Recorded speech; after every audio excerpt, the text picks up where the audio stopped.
एजवार्ता news network 24/7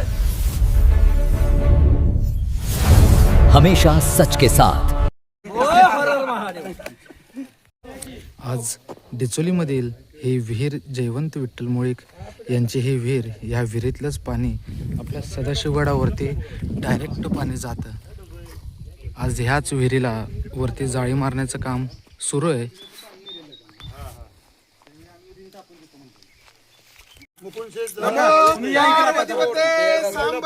Shankar Hare Hare Hare Hare सदाशिवाच्या नावाने आई जाराईच्या नावाने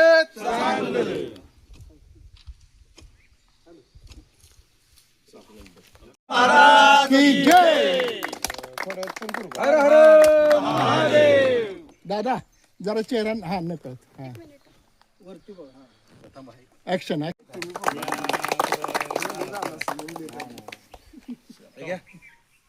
DSP दादू साहेब हरे हरे आणि तात्या पण आहेत आमचे। शिवाजी महाराज की जय। हर हर महादेव हर हर महादेव। सदाशिवाच्या नावानं घ्या दोन सरपंच या या या दादाजी घ्या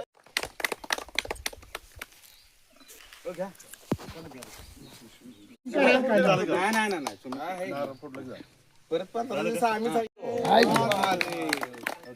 पावड्या सांगतोय म्हणून घ्या या पाहुणं प्रतिनिधी राजा शिवछत्रपतींच्या पदस्पर्शाने पावन झालेला असा हा किल्ले सदाशिवगड आहे।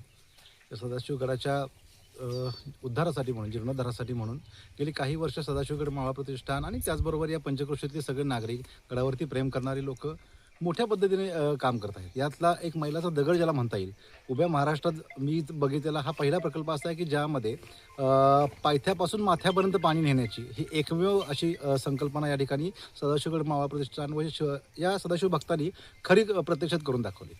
यासाठी म्हणून सगळ्यात ज्याला दातृत्वाचं उदाहरण म्हणून बघता येईल, या मुळीक कुटुंबाचं बघता येईल की ज्यांनी आपली असणारी विहीर हे दानपत्राच्या माध्यमातून या सदाशिवगडासाठी म्हणून देऊ केली। आज आम्ही बघतो की बांधावर भावाभावांच्यात भांडणं होतात, तो या मुळीक कुटुंबाची गडावरती 1 स्क्वेअर फीट जमीन नाही, केवळ छत्रपती शिवाजी महाराजांच्या प्रेमापोटी, या सदाशिवाच्या भक्तीपोटी म्हणून त्यांनी या गडावरती पाणी असावं, जेणेकरून पाणी असेल तर गडावरती वृक्ष संवर्धनाचं काम मोठ्या पद्धतीनं होतं, गडावरती सावली चांगली येईल, या वृक्षवल्ली या ठिकाणी फुलेल, या उदात्त हेतूनं त्यांनी ही विहीर दिली। त्याचबरोबर सदाशिवगड मावळ प्रतिष्ठानला त्यांनी सांगितलं होतं की आम्हाला फक्त काही नको, या गडाला एक रिंग तेवढी बांधून द्या, सिमेंटची पडदी बांधून द्या। गडाच्या मावळ्यांचं सुद्धा या ठिकाणी कौतुक आहे की आपल्यावरती असणारी जबाबदारी त्यांनी या ठिकाणी पूर्ण करण्याच्या दृष्टिकोनातून आज हा भूमिपूजनाचा कार्यक्रम झाला आहे। या गडाच्या ज्या विहिरीला, या पायथ्याला जी विहीर आहे, या विहिरीला रिंग बांधण्याचं कामाचं आज भूमिपूजन सर्व मान्यवरांच्या हस्ते या ठिकाणी पार पडलेलं आहे। विहीर काढली आणि त्या विहिरीतून आम्हाला उत्पन्न मिळायला लागलं, सुधारणा झाली, शेती वाढली, दुसऱ्या एक ठिकाणी शेती खरेदी घेतली, त्या विहिरीच्या जीवावर आमचा कुटुंबाचा उदरनिर्वाह झाला।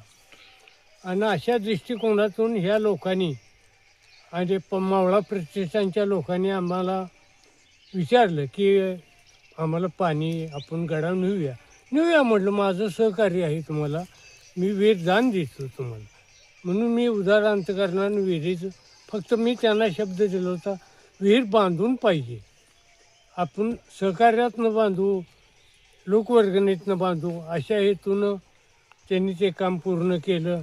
आणि आज उद्घाटन जे झालं ते मान्यवराच्या हस्ते उद्घाटन झालं, ह्या साहेबांच्या हस्ते उद्घाटन झालं। सदाशिव 2019 सदाशिवगड पाणी योजना, त्या अंतर्गत आपले विहिरीचे मूळ मालक विठ्ठल मुळीक यांना आम्ही शब्द दिला होता की तुम्हाला रिंग टाकून देतो। आणि वास्तविक या मातीच्या बांधकामामध्ये विहीर असल्यामुळं ढासळणे हा प्रकार वाढत चालला आहे। आता पाणी योजना होऊन झाले 7 वर्ष, त्यासाठी पुन्हा एकदा सदाशिवगड मावळा प्रतिष्ठान आणि पंचक्रोशीतले ग्रामस्थ सदाशिवगड यांच्या लोकवर्गणीतनं आपण हा उपक्रम राबवतो आहे। यासाठी अंदाजे खर्च 2 ते 2.25 लाख रुपये खर्च आहे। एक आमचं ध्येय आहे की ह्या महिन्यापर्यंत काम पूर्ण व्हावं। सदाशिवगड मावळा प्रतिष्ठान व ग्रामस्थ किल्ले सदाशिवगडाच्या वतीनं जी सदाशिवगडावर पाणी योजना आपली पूर्ण झालेली आहे, लोकवर्गणीनं पाणी योजना पूर्ण झाली आणि त्या विहिरीचं आता रिंग करण्याचं काम मावळा प्रतिष्ठान व सदाशिवगड ग्रामस्थांनी हातामध्ये घेतलेलं आहे. तर लोकांनी चांगल्या पद्धतीने ह्याच्या आधीसुद्धा सहकार्य केलेलं आहे. हे काम गडाचं आहे. ह्या उद्देशानं इथून पुढे पण लोकांनी चांगल्या पद्धतीचं सहकार्य करावं आणि ह्या कामाला पूर्ण करण्यासाठी गती द्यावी व लोकांनी बऱ्यापैकी सदाशिवगडावर आजपर्यंत प्रेम करत आलेले आहेत. त्याच पद्धतीनं रामकृष्ण वेताळभाऊ असतील, सौरभ तात्या असतील, सदाशिवगड ग्रामस्थ आपले सगळे चारी माचेचे ग्रामस्थ असतील, सर्वांनी कायम नेहमीच व कराडचे ग्रामस्थ सर्वच लोक म्हणजे सदाशिव भक्त असतील, सर्वांनी आजपर्यंत चांगलं सहकार्य केले. तेच सहकार्य इथून पुढे राहील अशी मी आशा व्यक्त करतो.